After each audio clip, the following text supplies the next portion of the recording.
Hey guys, Jacob here. This is going to be a quick video. Actually, really quick. I'm trying to make this video as quick as possible for you guys, but this is going to be basically the few notes that I wrote down for State of the Game and the few things that I think are going to really change the game in TU6. They did say TU6 PTS is going to start later in October, somewhere around there, so that's when we'll start seeing that. So hopefully that will actually, they'll be able to test it. They said it's going to be a two-part PTS, so it's going to be part 1, part 2, so they could test out all the features because they are changing a decent amount of things in this next update, and some people may be happy with, and some people may be really mad about, and some things might actually change this game completely in general in the future. But the first thing we're going to talk about is going to be number 1, and that's going to be brand sets. They did say some brand sets will actually you'd be able to have all talents on them. So if you're looking for, like, say, a D&H holster that has, like, 2 reds on it, it should have, like, a talent on the bottom of it. So it should have, like, hard hitting, devastating, something destructive, something just to be able to have a talent there. Or if you're looking for a certain mask that has a talent, then all of them should have talents like, centered, hard hitting, dialed in, spotter. All these should have talents on them, and the same goes for, like, I think pretty much all gear. So all gear should have some kind of talent on it now, so that way you're not just picking up a piece of gear and it has essentially nothing on it, kind of like some of the Providence gear pieces. And this will add a little bit more diversity on some of your builds. That way you can get a little bit more out of them. That way you're not just having 2 stats and using a mod. You'll actually have a talent to actually get something a little bit more for it, like explosive damage for an explosive build or something like that. Next is going to be the targeting system, which I thought was really awesome. Now that you can actually go to certain areas of the map and you'll be rewarded certain pieces you're looking for. So if you're looking for that Wyvern holster, or if you're looking for, I guess, Providence, Overlord, something like that, there'll be certain areas you can go to actually do certain missions on the map at a certain time of the game, and you'll actually be able to get these pieces.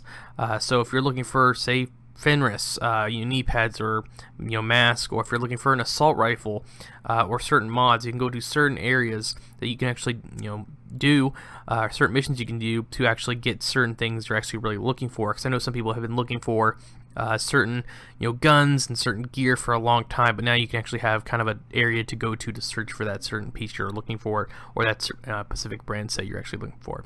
Next is going to be crafting.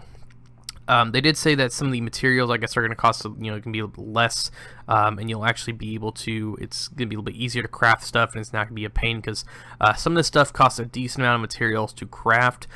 So if you're actually looking for a piece, it should be easier to craft now that they did say that some of the stuff is going to be easier. So if you're trying to get that Fenris chest piece, or those Wyvern knee pads, or that mask that has, dialed in on it, or spotter, or just get a piece of gear that's a certain stat you're looking for, if you're looking for like 2 reds and a blue, or 2, my bad, if you're looking for 2 reds and a blue, or if you're looking for 2 blues and a red, or just something in general, you should be able to craft that a little bit easier now. Now the next thing is also based on crafting. I originally was going to put these 2 and 2 together, but this is just pretty much what it is.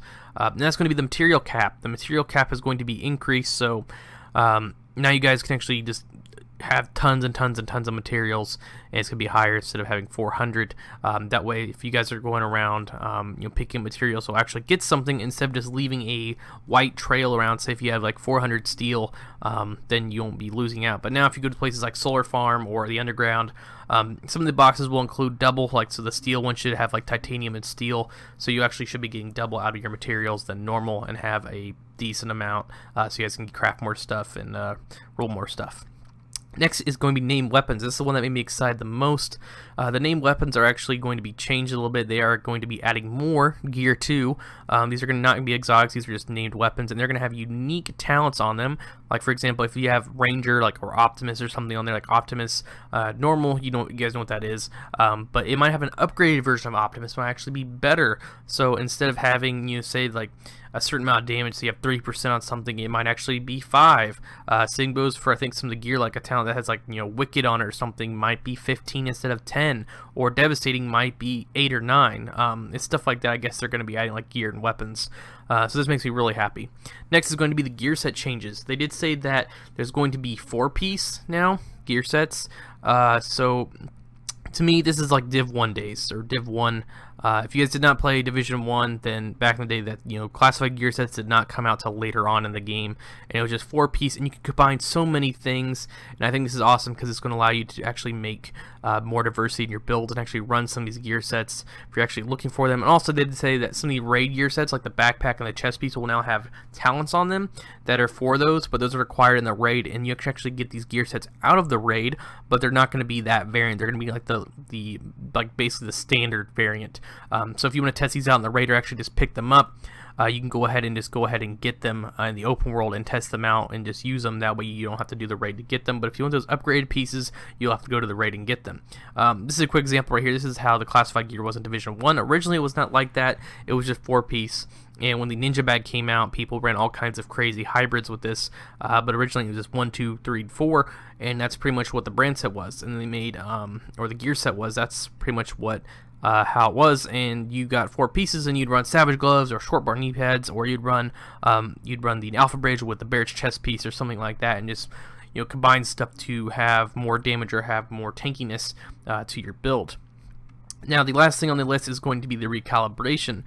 This is going to be something that's pretty insane. They said you're going to be able to take, like, say you have 3 reds on a chest piece and you want to change one of those, you can actually change it to a blue, which I thought was pretty crazy. So you can actually flip some of the stats and the talents and the attributes, like a yellow to a blue or a red to a yellow, which I think is going to make build diversity insane. So if you want to make an all-out blue build and have just a few reds and have weapon damage of 15% or 12 in your gloves, you can actually spec into a high tank build or into a high glass cannon build. That's a few things I want to note with you guys. Thank you all for watching. Make sure you guys subscribe for more Division 2 content, and always, I'll catch you guys in the next one.